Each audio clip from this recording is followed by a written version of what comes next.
Hello everyone. This is based on the previous tweet that I would like to put or share with you on what I think on how the CAA, NRC, and NPR would work out. So what we have currently, let's start with that. So we have Aadhaar, we have PAN, we have voter ID card, passport,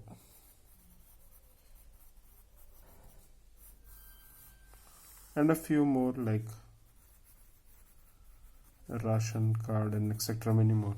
So overall, if you realize, all are interconnected.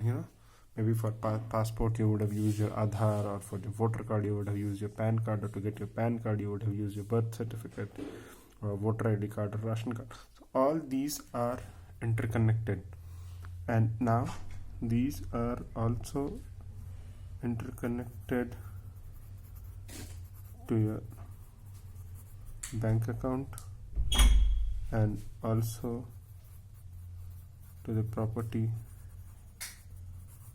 that you own, say assets, and these are also connected to everything, your bank account, your demat account, everything. This is one set of documents that we have.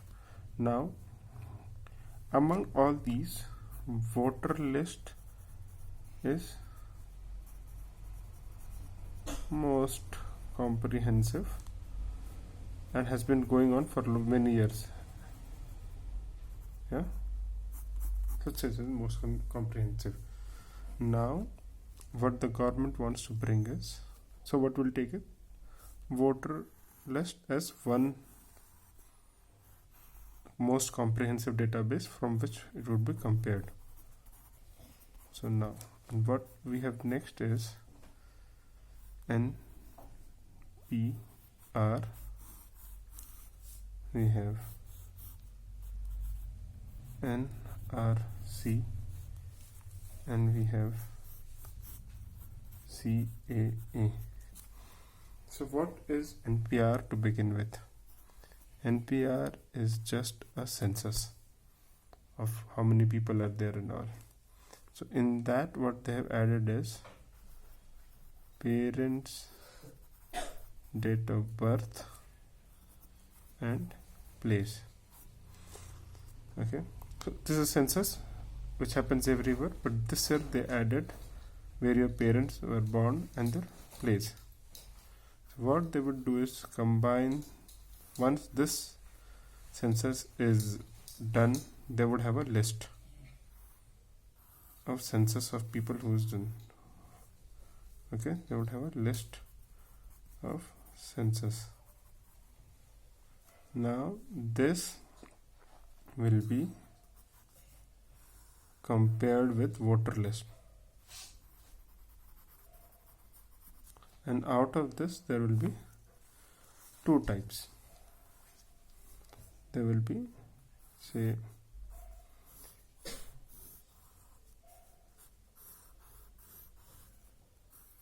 people whose parents were born in India before 1971. Now why 1971? It's because Bangladesh was formed in 1971, and that was also a date which was used in the legislation in Assam. However, in the current bill there is no mention of which date would be the cutoff date. So these are people who were born, and so these people are safe. Now people not safe, so this will be called as D-voter list or doubtful voter list. Here you will have a action item for yourself to proof/show. What do you have to show? Documents before 1971. So in this also two things will happen. One, people who are able to show, these people will get added to this list of people who showed it. Yeah, and then there will be people who were not able to show.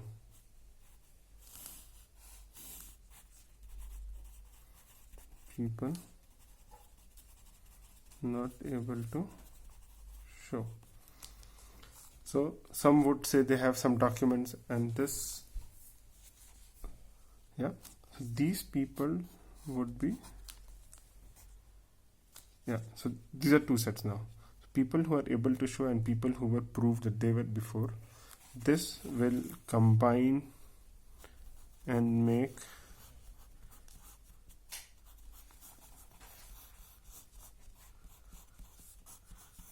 something called as NRC, National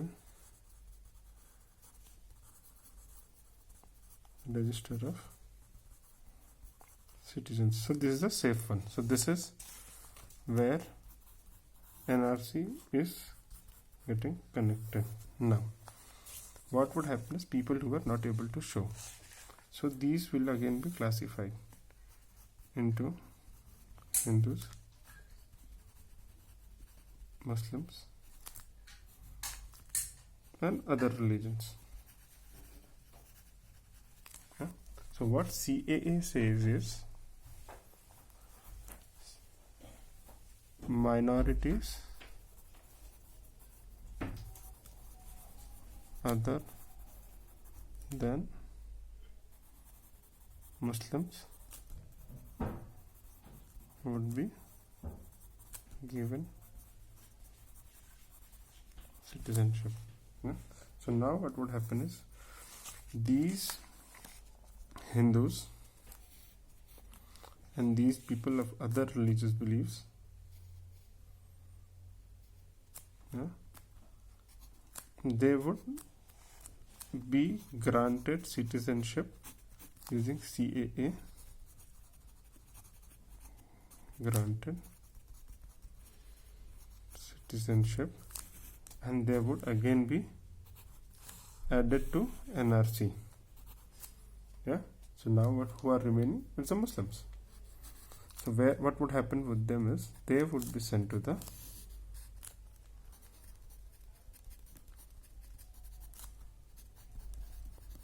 detention camp. Okay.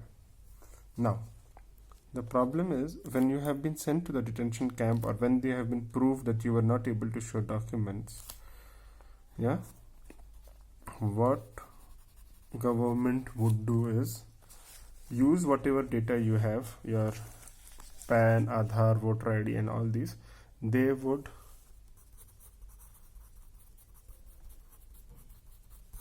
freeze your bank account, your properties and assets. Why?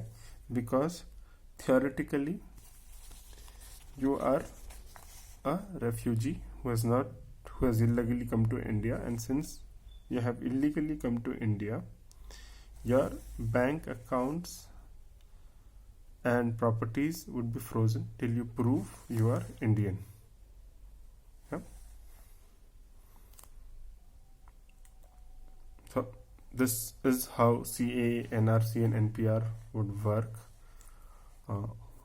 Please let me know if you have some other ideas on it, and also if you would like to add something that I missed.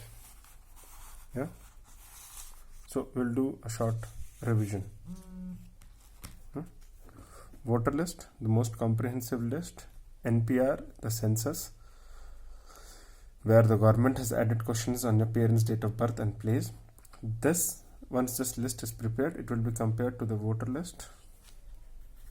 Yeah, and based on that they would decide people who came to India before, who have documents in India before 1971 and after 1971.